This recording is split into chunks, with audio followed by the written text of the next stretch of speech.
Hello friends, study with bank के current affair session में आपका स्वागत है। ये current affair SSC, banking, railway, state PCS, CDS, CAPF, NDA और अदर कॉम्पिटिटिव एग्जाम आदि में सहायक होंगे। आज की डेट है 10 नवंबर 2021। तो चलिए आज का करंट अफेयर शुरू करते हैं। आज का पहला प्रश्न है, राष्ट्रीय कानूनी सेवा दिवस निम्न में से किस दिन मनाया जाता है? ऑप्शन ए 10 जनवरी, ऑप्शन बी 12 मार्च, ऑप्शन सी 9 नवंबर, ऑप्शन डी 15 अप्रैल। देखिए, राष्ट्रीय कानूनी सेवा दिवस जो है भारत में प्रत्येक वर्ष 9 नवंबर को मनाया जाता है। इस दिन देश के कई स्थानों पर कानूनी साक्षरता शिविरों और कार्यों की विविधता देखने को मिलती है। इस दिन सरकार तथा गैर सरकारी संगठन के लोग कानूनी दिवस से संबंधित कार्यों और शिविरों के आयोजन कराते हैं। इस दिन को मनाने का उद्देश्य समाज के कमजोर वर्गों के लोगों को मुफ्त, कुशल और कानूनी सेवाएं प्रदान करना है। तो इसका जो सही आंसर होगा वो होगा आपका ऑप्शन सी 9 नवंबर। चलिए नेक्स्ट क्वेश्चन पे चलते हैं। Chief of defence staff Bipin Rawat 12 नवंबर 2021 को किस राज्य में CON 2021 का उद्घाटन करेंगे? Option A Kerala, option B Karnataka, option C Maharashtra, option D Haryana. देखिए, भारत की chief of defence staff Bipin Rawat 12 नवंबर 2021 को केरल राज्य में CON 2021 का उद्घाटन करेंगे।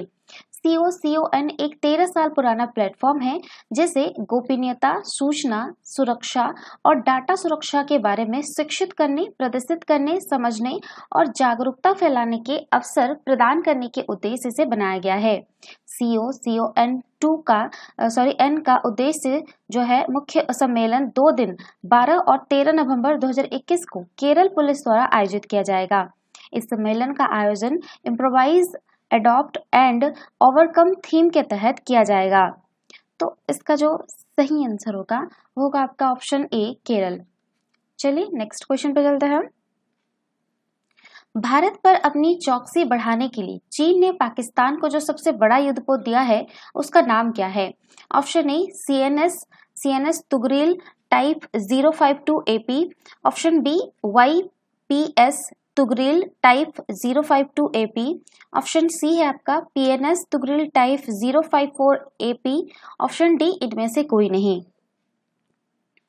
देखिए, चीन ने पाकिस्तान को स्टिल्थ चालबाज क्षमताओं के साथ एक सबसे बड़ा और सबसे उन्नत युद्धपोत दिया है। PNS Tughril type 054 AP Pakistan की नौसेना के लिए बनाए जा रहे 4 प्रकार के 054 युद्धपोतों में से पहला है। पाकिस्तान और चीन ने टाइप 054 युद्धपोतों के लिए साल 2017 में डील की थी।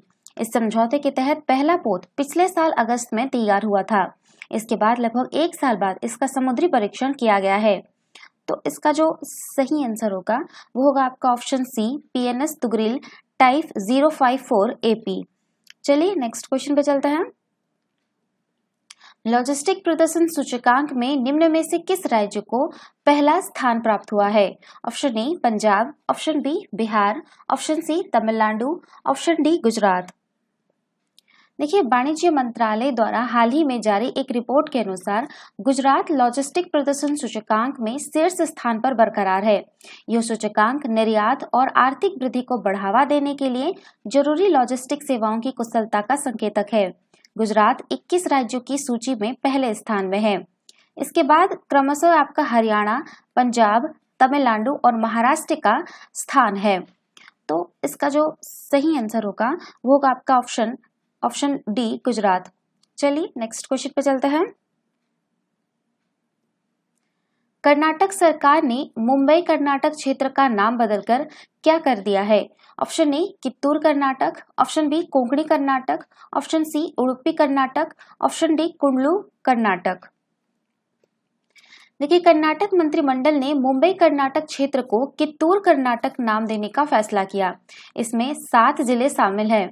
तमिलनाडु ने मंत्रिमंडल ने जो है आपका उत्तर कन्नड़, बेलगावी, धारवाड़, विजयपुरा, बगलकोट, गड़ाक और हावेरी जिलों वाले मुंबई कर्नाटक क्षेत्र को कित्तूर कर्नाटक नया नाम देने का फैसला किया है। कित्तूर का नाम बेलगावी जिले के एक ऐतिहासिक तालुका के नाम पर पड़ा है, जहां रानी चेन्नम्मा का शासन था और जिन्होंने जो है अंग्रेजों से लड़ाई लड़ी थी। तो इसका जो सही आंसर होगा वो होगा आपका ऑप्शन ए, कित्तूर कर्नाटक। चलिए नेक्स्ट क्वेश्चन पे चलते हैं हम। कर्नाटक की आदिवासी तुलसी गौड़ा को पर्यावरण के क्षेत्र में बेहतर काम के लिए निम्न में से किस अवार्ड से सम्मानित किया गया है? Option A Padma Shri, option B Padma Bhushan, option C Padma Vibhushan, option D इनमें से कोई नहीं। देखिए, कर्नाटक की पर्यावरणविद तुलसी गौड़ा को 30,000 से अधिक पौधे लगाने और पिछले 6 दशकों से पर्यावरण संरक्षण गतिविधियों में शामिल रहने के लिए पद्मश्री से सम्मानित किया गया है। कर्नाटक के हलक्की जनजाति से नाता रखने वाली तुलसी गौड़ा का जन्म एक बेहद गरीब परिवार में हुआ था। यह सम्मान भारत सरकार द्वारा आमतौर पर केवल भारतीय नागरिकों को दिया जाने वाला सम्मान है। यह सम्मान जीवन के विभिन्न क्षेत्रों जैसे कि कला, शिक्षा, उद्योग, साहित्य, विज्ञान, खेल, चिकित्सा, समाज सेवा और सार्वजनिक जीवन आदि में उनके विशिष्ट योगदान को मान्यता प्रदान करने हेतु दिया जाता है। तो इसका जो सही आंसर होगा वो होगा आपका ऑप्शन ए, पद्मश्री। चलिए नेक्स्ट क्वेश्चन पे चलते हैं। निम्न में से कौन भारत के सबसे तेज 71वें ग्रैंड मास्टर बन गए हैं? Option A Kamalkant Sharma, option B Sankalp Gupta, option D Anil Kumar, option D Mohan Kumar Gupta. देखिए, शतरंज खिलाड़ी संकल्प गुप्ता देश के 71वें ग्रैंड मास्टर बन गए हैं। उन्होंने सर्बिया में आयोजित एक शतरंज प्रतियोगिता में यह उपलब्धि हासिल की। ग्रैंड मास्टर की उपाधि पाने के लिए एक खिलाड़ी को 3 ग्रैंड मास्टर नॉर्म हासिल करने पड़ते हैं और उसकी लाइफ ELO रेटिंग 2500 या इससे अधिक होनी चाहिए। वर्ल्ड चेस फेडरेशन की आयोजित प्रतियोगिताओं में सबसे बड़ा अवार्ड ग्रैंड मास्टर माना जाता है। ये उपलब्धि हासिल करने वाले पहले भारतीय विश्वनाथ आनंद थे, जो 1987 में ग्रैंड मास्टर बने थे। तो इसका जो सही आंसर होगा वो होगा आपका ऑप्शन बी, संकल्प गुप्ता। चलिए नेक्स्ट क्वेश्चन पे चलते हैं। हाल ही में किस शहर को यूनेस्को की क्रिएटिव सिटीज नेटवर्क में शामिल किया गया है? Option A Hazaribagh, option B Raipur, option C Srinagar, option D Darbhanga. देखिए, श्रीनगर को यूनेस्को की क्रिएटिव सिटीज नेटवर्क में शामिल किया गया है। इस लिस्ट में दुनिया भर के 49 शहर शामिल हैं। इस तरह इस नेटवर्क में 90 देशों के 295 शहर शामिल हो गए हैं। श्रीनगर को शिल्प और लोक कला श्रेणी के तहत यूनेस्को की सूची में रखा गया है। तो इसका जो सही आंसर होगा वो होगा आपका ऑप्शन सी, श्रीनगर। चलिए नेक्स्ट क्वेश्चन पे चलते हैं। हर साल national thermal power corporation limited यानी NTPC का स्थापना दिवस कब आयोजित किया जाता है? ऑप्शन ए 7 नवंबर, ऑप्शन बी 8 नवंबर, ऑप्शन सी 9 नवंबर, ऑप्शन डी 10 नवंबर।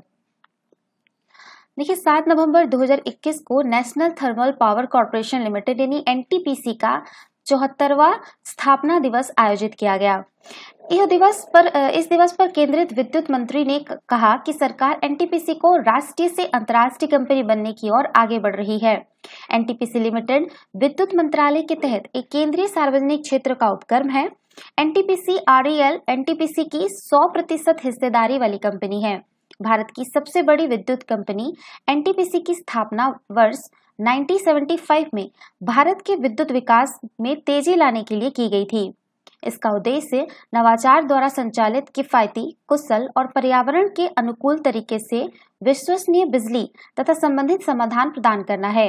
मई 2010 में इसे महारत्न कंपनी घोषित किया गया था। तो इसका जो सही आंसर होगा वो होगा आपका ऑप्शन ए, 7 नवंबर। चलिए नेक्स्ट क्वेश्चन पे चलते हैं। सरकार ने हाल ही में व्यापारिक संपर्क बढ़ाने के उपायों के तहत भारत और किस देश में व्यापार के लिए 7 अतिरिक्त प्रवेश और निकास बिंदु शुरू करने की घोषणा की है? Option A America, option B Britain, option C Bhutan, option D Canada. देखिए, सरकार ने हाल ही में व्यापारिक संपर्क बढ़ाने के उपायों के तहत भारत और भूटान में व्यापार के लिए 7 अतिरिक्त प्रवेश और निकास बिंदु शुरू करने की घोषणा की है। यह निर्णय भारत और भूटान के बीच व्यापार और ट्रांजिट मुद्दों पर आयोजित वाणिज्य सचिव स्तर की बैठक में लिया गया। इन 7 नए प्रवेश बिंदुओं में नगरकाटा लैंड सीमा शुल्क स्टेशन, अगरतला लैंड सीमा शुल्क स्टेशन, पांडु बंदरगाह, गुवाहाटी स्टीमर घाट, जोगीघोपा बंदरगाह और एशियाई राजमार्ग 48, कामदर्भ, विसा और वीरपार आदि शामिल हैं। यह व्यापार, वाणिज्य और पारगमन पर 2016 के भारत भूटान समझौते के प्रोटोकॉल का एक परिशिष्ट होगा। तो इसका जो सही आंसर होगा वो होगा आपका ऑप्शन सी, भूटान। तो ये थे आज के करंट अफेयर। वीडियो पसंद आए तो लाइक, शेयर और कमेंट करना ना भूले। साथ ही साथ चैनल को सब्सक्राइब करना ना भूले। Thanks for watching. Have a nice day. Take care.